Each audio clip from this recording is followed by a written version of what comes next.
유튜브 노음성 한국사에서 수험생활에 대한 많은 이야기부터 한국사에 대한 재밌는 이야기까지 더 많은 것들을 확인하실 수 있습니다. 구독, 좋아요, 알람 설정 부탁드립니다. 자, 136페이지예요. 136페이지. 자, 그래서 테마 33번. 그래서 광해군과 통치체제. 그러니까 원래는 저희가 이제 각 시대별로 제도사로 갔잖아요. 그런데 그러니까 모든 왕조의 시작 때 처음에 이제 건국과정, 초기 국왕의 업적, 그리고 성종 나오면 제도사, 그리고 그 다음 얘기, 뭐 중기사회로 이어가고, 요게 고려조선 똑같았잖아. 근데 이제 조선 후기는 실제로 이제 앞에 조선이 있잖아요. 그쵸? 그래서 17세기, 자, 광해부터 시작해서 진행을 할 거고요. 근데 이제 이 얘기가 외란, 호란 요쪽, 특히 이제 호란 쪽이 사실은 뭐 일반 교과서에는 뭐 조선 전기로 분류하기도 하거든요. 조선 전후기에 좀 걸리는 얘기인데 우리가 앞에서 뭐 임진왜란 얘기는 좀 했었죠. 자, 그리고 이제 광해군 얘기만 좀 하고, 그리고 이제 통치 시스템으로 갈 건데, 통치제도는 조선 전기에 실제로 저희가 배웠잖아요. 그러면 조선 후기 통치제도라는 건 뭐냐면, 조선 전기에 우리가 배웠던 제도사 중에 조선 후기의 변한 부분, 그리고 변한 것 중에 여러분들이 이제 우리가 조금 기억해야 될 몇 가지 사항만 체크하면 됩니다. 자, 그러면 광해로 들어가도록 하겠습니다. 자, 광해는 저희가 앞에서 이제 붕당 정치하면서 뭐 이제 외란, 그리고 그 선조가 죽으면서 광해하면서도 광해기가 살짝 나왔었어요. 지금 광해에서 지금 양쪽이 겹치는데 다시 한번 해볼게요. 자, 일단은 전후복구, 그렇죠? 그래서 왜냐하면 임진왜란 바로 뒤에 왕이니까, 그렇죠? 자, 그래서 이 전후복구 과정에서 궁궐을 중건합니다. 그리고 요거는 저기 문화사에서도 했었죠. 그래서 경복궁은 태종, 창덕궁은 태종, 창경궁은 성종, 그리고 여기는 사실은 조선 제1의 법궁이었던 경복궁을 원래는 복원을 했어야 되는데, 중건을 했어야 되는데 워낙 대규모 토목공사고, 그 다음에 조선의 법궁 경복궁이 워낙 크고 오히려 거기서 살아야 되는 왕 입장에서는 불편했었기 때문에 조선의 국왕들이 거기 잘 안 있었거든요. 그래서 광해도 경복궁은 손을 대지 못합니다. 그리고 어떻게 하냐면 창경궁과 창덕궁만 복원을 해요. 그래서 중건을 하고, 그리고 그 다음에 경희궁과 그 다음에 경운궁, 오늘날의 덕숭이죠. 자, 그 궁궐을 추가로 만들어요. 그리고 4대 사고가 전주 사고분만 살아남았다 그랬잖아. 그래서 산속에 숨겨서 사실 5대 사고로 만들어서 다시 이제 변화를 주죠.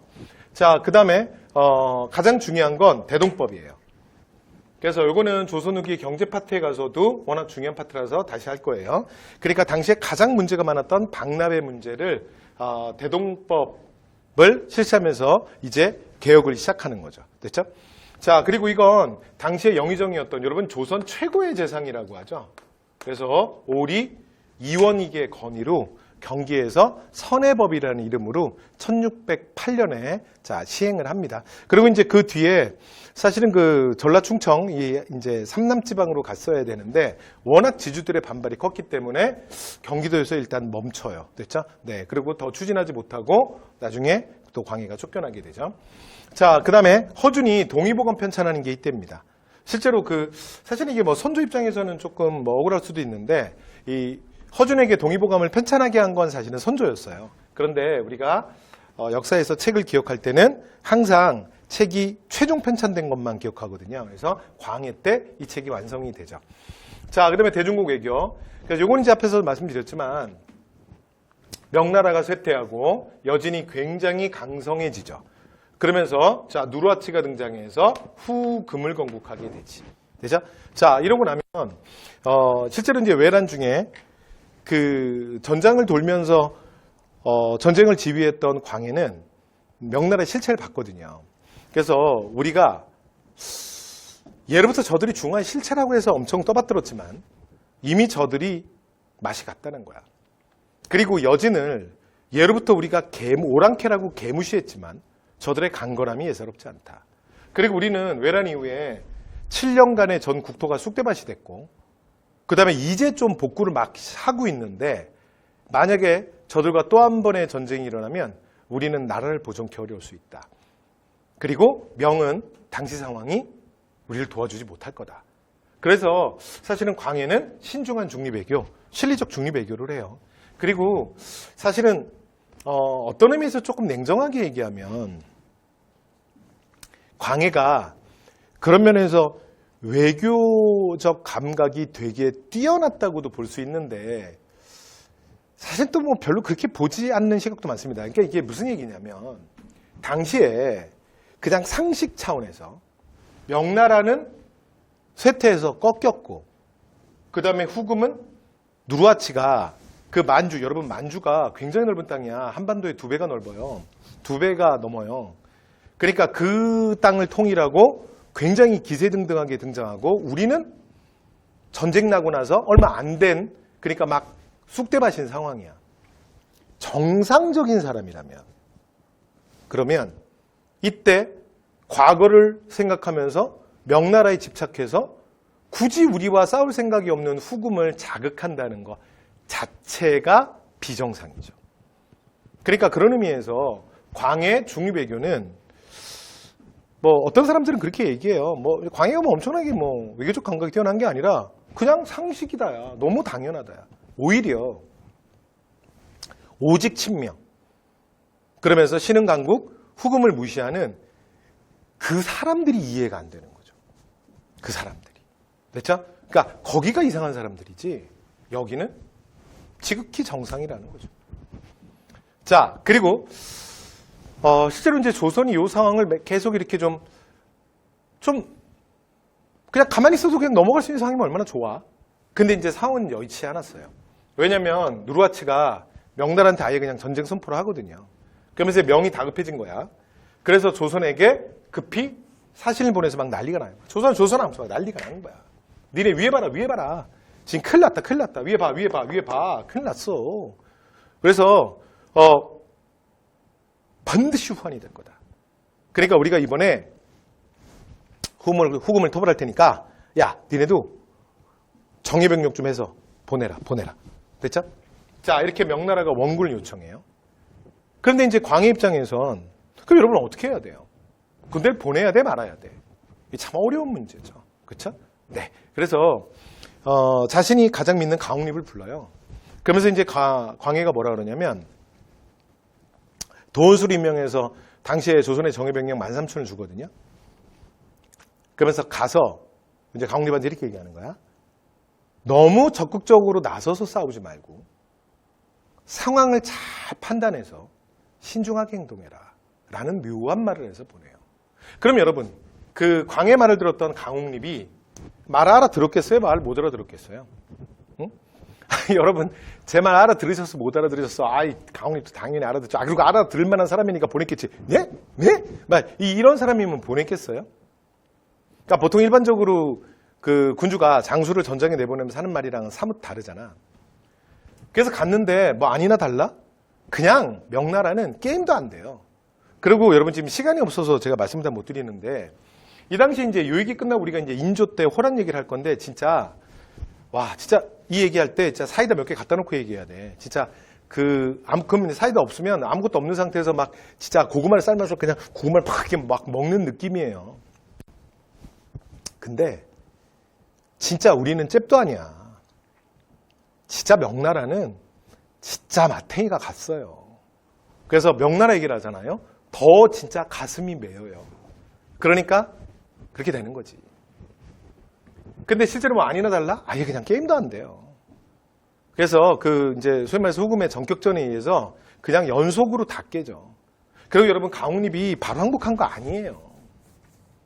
그리고 광해도 무조건 후금 그건 아니었어요. 그리고 그건 좋은 외교도 아니에요.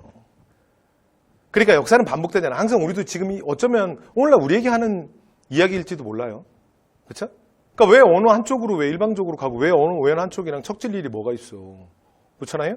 우리가 뭐 후금 무조건 하고 명과 관계를 끊고 그럼 여러분 후금이랑 우리랑 좋을 것 같아? 그것도 좋은 외교가 아니에요. 그렇잖아요? 어차피 둘 다 우리 조선이 필요하잖아. 그러면 가운데 꼈으니까 난처해졌다고 볼 수도 있지만 여러분 이건 어떻게 보느냐에 따라서 완전히 다른 거야. 그러니까 당시로서는 조선이 가장 동북아시아에서 중요한 캐스팅 보드였던 거예요. 그래서 실제로 이제 가옥립도 발왕복한 건 아니고요. 실제 이제 후금의 공격을 받아서 많이 죽어요. 한 7천, 8천은 한 반은 죽을걸? 그래서 꽤 많이 죽고 결국 게임도 안 되니까 됐죠? 그러니까 우리가 여러분 만주족과 싸울 때는 나중에 정묘란 때도 마찬가지고 우리가 이제 고려시대에도 많은 항전의 역사가 있잖아. 여러분 이 기마민족들 대외전으로 그냥 예를 들어 벌판에 나가서 같이 싸우잖아요. 진짜 게임이 안 돼요. 왜냐면 우리는 그렇게 훈련받지도 않았고 그런 전술도 없고 우리는 실제로 공성전을 했었거든요. 그래서 얘네들이 워낙 기마전을 잘하니까 근데 이제 소위 말하는 기병들이 이게 성합해오면 약해지는 거야. 그렇죠? 그리고 이제 우리가 또 활 쏘는 민족이잖아요. 그렇잖아요? 그래서 우리는 막아내면서 활 쏘는 데 강한 거지. 그리고 실제로 말을 타면서 활 쏘는 게 강한 게 아니라. 그래서 결국 항복하고 조선 군주의 뜻을 전합니다. 우리가 지금 양쪽에 껴서 너무 난처하다. 우리가 명과 의리를 저버릴 수도 없고 그리고 당신들과 싸우고 싶은 생각도 없다. 근데 이제 둘이 싸우니까 우리가 너무 난처하다. 그럼 여러분 후금이 알아들었겠어? 못 알아들었겠어? 여러분 제 말 알아들으셨는데 후금 왜 못 알아들어? 그죠? 걔들도 귀가 있고 머리가 있는데 그죠? 그래서 사실은 큰 문제가 없었던 거야. 그래서 광해 때 전후복구가 가능했던 거예요. 되죠? 자, 그러나 나중에 인조반정이 일어날 때 실제로 살인들에게 이게 광해군을 쫓아내는 중요한 명분이 됩니다. 됐죠? 그리고 이제 또 하나의 대표적인 명분이 뭐였냐면 폐무살제인데 이 폐무살제는 그냥 편안하게 들으시면 돼요. 그냥 그대로 읽어볼게요. 어머니를 유폐시키고 이게 동생을 죽였다야. 무슨 뜻이냐면 외란이 끝나고 나서 선조의 부인이었던 그러니까 정실 부인이죠. 그 아이를 못 낳았던 불쌍한 여자 있잖아. 의인왕후 박씨. 그 의인왕후 박씨가 죽어요. 그런데 조선은 왕의 자리를 비울 수 없는 것처럼 왕후의 자리도 비울 수 없거든요. 그러니까 당시에 그 선조의 나이가 50대 중반이야. 그런데 세장가를 가요. 그래서 얻게 되는 부인이 임목왕후예요. 됐죠? 나중에 우리가 임목대비 하죠. 그래서 임목대비가 그러니까 임목왕후가 선조한테 씹을 때 나이가 뭐 18인가 19인가 뭐 그래요. 여기는 50대 중반이고. 그러니까 오늘날로 말하면 진짜 감옥에다 넣어야지. 근데 어쨌든 간에 결혼을 했는데 여러분 오늘날 50대 중반을 생각하시면 안 돼요. 오늘날 50대 중반은 아저씨잖아요. 그런데 조선시대 50대 중반은요. 오늘날의 70대 중반으로 봐야 돼요. 그러니까 완전 확실한 할아버지야. 완전 할아버지. 됐죠? 그래서 여러분 조선 후기 근대 개항기 뭐 이럴 때 남아있는 기록사진 같은 거 보잖아요. 그러면 조선 후기 또는 근대 개항기만 해도요. 그 사진에 있는 사람들 완전 할아버지들 있잖아요. 근데 그 사람들 실제 나이가 보통 한 40? 뭐 이 정도밖에 안 됐어요. 진짜 40만 돼도 조선시대에는 보면 완전 할아버지야. 진짜 완전 할아버지. 그런데 선조가 도망을 그냥 잘 가는 게 아니었어. 뭐 나름 뭐 이유가 있었나 봐. 그래서 선조가 생보다 건강했나 봐요. 그 예상을 깨고 임목왕후가 임신을 한 거야. 덜컥. 그런데 아이를 낳았는데 이게 하필이면 아들이 태어났어요. 자, 이 사람이 바로 영창대군이에요. 앞에서 잠깐 말씀드렸지만 여러분 선조가 기본적으로 광해를 별로 안 좋아했다 그랬잖아.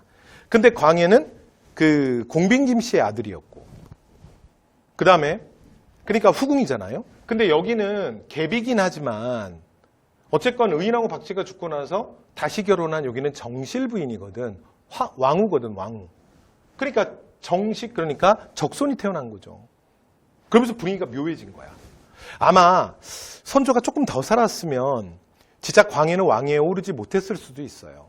그런데 선조가 죽어요. 그리고 이때 영창대군이 너무 어려. 그래서 당시 현세자였던 광해가 즉위하게 되는 거야. 그런데 문제는 여러분 영창대군이 2살, 3살에 멈춰져 있지는 않잖아요. 그렇죠? 이 친구가 시간이 지나면 15살이 될 거고 20살 성인이 될 거고 30살이 되고 40살이 될 거 아니야. 그런데 실제로 적통은 누구야? 여기잖아요. 그러니까 사실은 광해 입장에선 그리고 당시에 집권 세력이었던 북인 입장에선 영창대군은 위협적일 수밖에 없어요. 자, 그러면서 결국은 영모 사건이 터지게 돼. 그래서 조선시대 보면 이 왕이 되지 않은 왕의 형제들이 그러니까 이렇게 참 영모에 많이 이렇게 연결될 수밖에 없어. 됐죠? 그리고 또는 영모에 연결되지 않더라도 여러 가지, 그러니까 왕권에 위협이 된다고 생각하면 제거를 해야죠. 그럼 지금 제거하는 가장 확실한 방법은 영모로 엮는 거야. 그 이유는 정말 그럴 수밖에 없죠. 그래서 칠서의옥이라는 사건이 터져. 그러면서 이게 소위 말해서 여러분 뭐 개추곡사라고 들어봤나요? 그래서 개추곡사라는 사건이 일어납니다. 그래서 자, 영창대군은 결국 죽이고요. 근데 뭐 안 죽일 수 있겠습니까? 그 다음에 어머니. 근데 실제로는 말이 어머니지 항렬상 어머니지 광해가 나이도 더 많아요. 그렇죠? 자기 아버지가 워낙 대단하니까 자기가 더 어린 어머니가 생긴 거지. 그래서 임모광우는 실제로 이게 경희궁에 유폐시킨 건 아니고 사실은 광해와 경희궁의 임목대비가 같이 있었는데 그 영모 사건이 터지고 최종적으로 여러분 사형은 항상 최종적으로 왕이 결정하거든요. 조선에서는 사형에 한해서는 최종적으로 무조건 왕이 결정해야 돼요. 그러니까 결국 영창대군이 이렇게 영모 사건에 엮이고 그러면 이 여자 가만히 있겠어요? 그렇잖아요. 늙은 왕한테 시집 와가지고 저기 아들 하나 남았는데 자기 얘 정말 모든 희망인 그 아들을 나한테 뺏어가려고 그러는데 그러니까 뭐 광해한테 와서 막 난리치고 했겠죠. 그런데 결국 영창대군 죽이잖아. 그리고 나니까 이게 임모광우랑은 너무 불편한 거야. 그 같은 공간이니까 너무 불편하잖아. 그래서 광해가 창덕궁으로 와버리는 거예요. 그냥 대비는 거기 놔두고 대왕 대비는 거기 놔두고 됐죠? 그래서 뭐 경영에서 유폐시킨 건 아닌데 나중에 그 서인들이 인조반정을 일으킬 때 바로 이 중립외교 그러니까 외란 때 우리를 구해준 이 진짜 부모의 은혜. 그래서 선조가 조선을 진짜 많이 망가뜨리거든요. 그래서 선조가 만들어낸 개념이 뭐냐면 제조지은이야. 이것 때문에 사실은 조선이 완전히 망가지는 거야. 그러니까 선조는 정말 조선의 20명의 국왕 중에 진짜 최악이에요. 최악. 모든 면에서. 이 제조지은이 뭐냐면 그대로 해볼게요. 나라를 다시 세운 은혜라는 거야. 그러니까 무슨 얘기냐면 우리나라는 명나라 때문에 다시 살게 됐다. 아니면 외란 때 망했을 거라는 거죠. 그래서 이 조정을, 이 왕조를 다시 세워준 은혜. 됐죠? 이런 말이에요. 그러니까 날 다시 낳아준 부모와 똑같은 거죠. 내가 부모가 아니면 어떻게 존재해요. 그죠? 그리고 이걸 더 강조했던 이유가 뭐냐면 바로 이거를 누가 이끌어낸 거야. 자기가 의주에 가서 외교를 했잖아. 광해는 분조를 했잖아요. 그래서 전장에 내보내서 전쟁터를 돌아다니는 건 광해 아니야. 자기는 명나라를 끌어들이는 의주에서 외교를 했고. 그러니까 외란의 승리는 이순신이라든가 의병장이라든가 또는 광해가 전국에 뭐 의병을 독려하고 다니고 뭐 전장을 뭐 같이 쫓아다니고 막 그런 걸로 한 게 아니야. 내가 명나라를 데리고 와서 바로 조선을 구했다. 그래서 여러분이 실제로 선조가 의병장들 처음 일어났을 때 나중에 뭐 공신책봉하고 많이 포상하겠다 그러거든요. 그런데 나중에 그 외란이 끝나고 나면 선무공신이라 그래서 전쟁에서 공을 세웠던 공신책봉하는데 여러분 의병장 단 한 명도 공신책봉 안 해요. 여러분 그 유명한 무슨 뭐 곽재우라든가 유정이라든가 그중에 많은 뭐 의병장들 있잖아요. 한 명도 없어요. 그래서 뭐 여러분 아는 권율, 그 다음에 이순신, 원균이 다 죽어서 된 거야. 됐죠? 뭐 그런 몇 명만 사실은 공신책봉을 하죠. 그럼 실제로 이 나라를 지킨 건 누구야? 자기야, 자기. 그러면서 이제 조선은 더 이 명나라라는 늪에 빠지게 돼요. 되죠? 그러니까 이 부모의 나라 명을 배신하고 오랑캐의 은혜를 베풀었다. 그렇게 오랑캐랑 둘이서 몰래 싸바싸바 하면 그렇게 무슨 뭐 바람 피듯이 그러면 네가 사람이냐? 우리가 모를 줄 알았더냐? 이게 서인들의 인조반정의 명분이에요. 그래서 광해의 중립외교와 그래서 그 의리를 저버린 폐륜하죠. 그리고 어머니를 유폐시키고 어린 동생을 잔인하게 죽인. 그래서 이게 인조반정의 명분이에요. 그러면서 이제 서인이 광해를 쫓아내고 그리고 그의 배다른 동생 능양군을 왕위에 세우게 돼요. 이 사람이 바로 인조입니다. 그죠? 또 한 명의 정말 안타까운 어리버리한 정말 조선의 국왕이 되지 말았어야 될 또 한 명의 조선의 국왕이 이렇게 등장하게 돼요. 그 다음에 대일본 외교는 다시 무역을 시작합니다. 그래서 이걸 뭐라 그러냐면 기후약조라 그래요. 그래서 여기 부산항만 개항을 해요. 그래서 부산에 외관을 설치해서 대일본 외교를 다시 재개하고요. 그래서 에도 막부의 요청에 의해서 그리고 이제 이 관계는 나중에 76년 강화도 조약을 체결할 때까지 이어집니다. 자, 이렇게 해서 광해 말씀드렸어요. 자, 인조반정 마무리해 볼게요. 자, 광해 중립외교 됐죠? 그 다음에 말씀드렸던 폐무살제. 그래서 인조반정. 그죠? 그래서 서인이 주도하고 남인이 참여합니다. 자, 그리고 이제 인조가 즉위하는데 즉위하자마자 그러니까 인조반정이 1623년이거든요. 근데 바로 24년에 이괄해난이 터져요. 이괄해난은 뭐냐면 그러니까 이제 인조반정을 주도했던 세력들끼리 싸움이 일어난 거야. 됐죠? 네. 그래서 이괄이 평원도에서 난을 일으켜서 근데 또 우리의 인조가 끝내줘요. 왕 되자마자 또 어리버리하게 바로 또 도성을 내주고 공주로 피난 갑니다.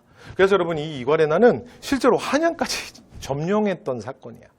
됐죠? 네. 그리고 자, 그 과정에서 또 조선 후기 최고의 사실은 재상이라고 하는 이원익이 당시 나이가 엄청 많거든요. 그래서 이미 80세가 됐을 때야. 근데 그때 또 이원익이 다시 또 재상으로 불려 올라오게 돼요. 자, 그러면서 이게 내분으로 결국 무너지고요. 그 다음에 이제 이 이괄의 난을 진압하면서 이름을 떨친 사람이 그래서 이후에 이제 앞으로 이 이름을 우리가 듣게 될 건데 이 사람이 바로 임경업입니다. 우리가 외란을 보통 외란 그러면 이순신을 기억하는 것처럼 호란 그러면 보통 임경업을 기억하죠. 자, 그런데 문제는 이 후금 이제 이 잔당들이 결국은 도망가서 후금에 투항해요. 그리고 이제 이게 원래 영모의 무리들은 삼족을 멸하잖아. 가족도 죽고 다 난리가 났겠죠. 그래서 이제 이 복수를 하기 위해서 후금에 가서 잃는 거야. 그러니까 조선에서 왜 광해를 쫓아냈고, 그 다음에 조선 외교가 어떻게 변하고 앞으로 조선이 어떻게 할지 가서 후금에 밀고 한 거죠. 그래서 후금이 조선 전쟁에 대한 명분을 얻게 됩니다. 됐죠? 자, 그러면서 터지는 게 우리가 잠시 후에 하게 될 정묘호란이에요. 됐죠? 자, 그러면 그 다음 이제 시스템 변화만 좀 볼게요. 여러분 여기서는 뭐만 기억하시면 되냐면 일단 중앙정치에서는요. 얘 하나만 기억하시면 됩니다. 됐죠? 그리고 이거 시험에 엄청 나오는 거 아니니까 포인트만 딱 가시죠. 자, 비변사입니다. 여러분 비변사는 이름 그대로 보시면 돼요. 자, 별난에 대비하는 기구예요. 그러니까 당연히 하는 역할이 뭐야? 그렇죠. 국방 문제를 다루는 겁니다. 그러니까 여러분 이게 느낌이 약간 뭐랑 비슷하냐면 우리가 앞에서 배웠던 고려시대 도병마사 생각하면 돼요. 됐죠? 도병마사 나중에 도평사사가 되지? 거의 그 느낌이야. 됐죠? 네, 갑니다. 자, 중종 때 설치가 되는데 이건 중종 때 삼포회란을 계기로 해서 처음으로 설치가 돼요. 근데 이거 처음 설치될 때는 어떻게 설치됐냐면 처음에는 임시기구로 설치가 됩니다. 그러니까 딱 도병마사죠. 자, 그런데 명종 때 을묘해변이 일어나요. 그래서 일본이 대규모로 이번에는 아예 니네들이 우리한테 무역량도 자꾸 제한하고 그러니까 그리고 자꾸 먹을 것도 안 주고 그러니까 우리가 그냥 전라도에 와서 직접 다 걷어가겠다. 그리고 전라도에 대규모로 상륙했던 사건이에요. 미친놈들이. 그렇죠? 자, 그래서 결국 물리치거든요. 근데 이걸 계기로 해서 비변사가 상설기구화돼요. 됐죠? 그래서 비변사 1, 2, 3 기억하셔야 돼요. 첫 번째, 삼포회란, 중종 때 삼포회란을 계기로 해서 임시기구 설치됐다. 두 번째, 명종 때 을묘해변을 계기로 해서 상설기구가 됐다. 그래서 창덕궁 앞에 청사, 아예 그냥 사무실이 만들어집니다. 그러니까 임시기구라는 건 원래 자기, 이거 도병마사 기억나시죠? 원래 이제 중소문화성, 중추원, 원래 자기 부서가 있잖아. 그때 국가에 위급한 상황이 되면, 그러면 촥 모였잖아요. 근데 그런 기구가 아니라 아예 상설기구가 되는 거야. 고려시대 도평의사사 느낌. 나죠? 자, 그런 다음에, 자, 외란 때 어떻게 되냐면, 선조 때 외란 때 3 이제 최고기구가 됩니다. 그래서 국가의 중대사 모든 걸 다 그냥 비변사에서 결정하는 거야. 그러니까 조선 후기 거의 고려 후기 도평의사사잖아. 그죠? 자, 그다음에 세조정치 시기에는 외척에 기반이 돼요. 그래서 19세기 세조정치라는 게 사실은 비변사라는 비정상적인 상황이었기 때문에 가능했던 거예요. 그래서 나중에 대원군이 여러분 그 세조정치 협할 때 보면 일단 비변사부터 깹니다. 왜냐하면 그걸 깨야 이 문제가 해결이 돼요. 자, 그다음 비변사가 이렇게 모든 걸 결정하다 보니까 이게 무슨 일이 벌어지냐면 의정부나 육조를 비롯한 원래 조선의 그 각각 전문적으로 각각의 업무를 나눴던 많은 관청들이 있잖아요. 얘네들이 다 유명무실해지는 거야. 왜냐면 비변사 다 결정하잖아. 됐죠? 원래는 각 부서별로 중요한 사항들을 그 부서에서 재상 또는 왕에게 사실은 건의를 해서 최종 재가를 받아서 시행하는 방식이었는데 이제는 그냥 비변사가 다 결정하는 거야. 그리고 나중에 이건 대웅군 편에서 할게요. 대웅군이 다 없애버립니다. 혁파합니다. 됐죠? 자, 이렇게 해서 조선 후기는 비변사, 경제제도에서 그것만 기억하면 되고요. 그 다음 두 번째. 나머지 지방제도는 변한 게 없습니다. 그래서 무시. 자, 그 다음 관리등용제도도 변한 게 없습니다. 무시. 자, 그럼 실제로 내용이 가장 바뀐 건 군사제도거든요. 왜냐면 외란과 호란이라는 그러니까 조선 이제 정기에서 중기 막 넘어가는 그 후기 초반까지 해서 사실은 이렇게 큰 전쟁이 조선을 뒤엎잖아. 그렇죠? 그러니까 군사제도가 제일 많이 바뀔 수밖에 없는 거야. 자, 제일 중요한 건 훈련도감입니다. 여러분 훈련도감 무조건 기억하셔야 합니다. 자, 훈련도감은요. 외란 중에 유성룡의 건의로 만들어집니다. 자, 그래서 이건 삼수병 시스템인데 포수, 살수, 사수. 됐죠? 네, 이렇게 해서 삼수병. 이렇게 삼수병으로 구성된다. 그 다음에 특징은 급료를 받는 상비군입니다. 상비군.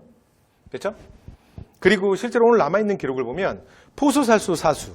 그래서 총 쏘는 자, 활 쏘는 자. 됐죠? 그 다음에 말 타는 자. 그래서 이렇게 나누어지는데 근데 여기 이제 조총 사용했던 부대예요. 그래서 오늘날 남아있는 기록을 보면 포수의 숫자가 제일 많았어요.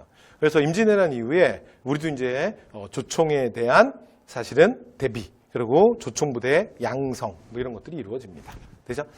자, 그 다음 밑에 내려와서 그 다음에 나머지 오군영.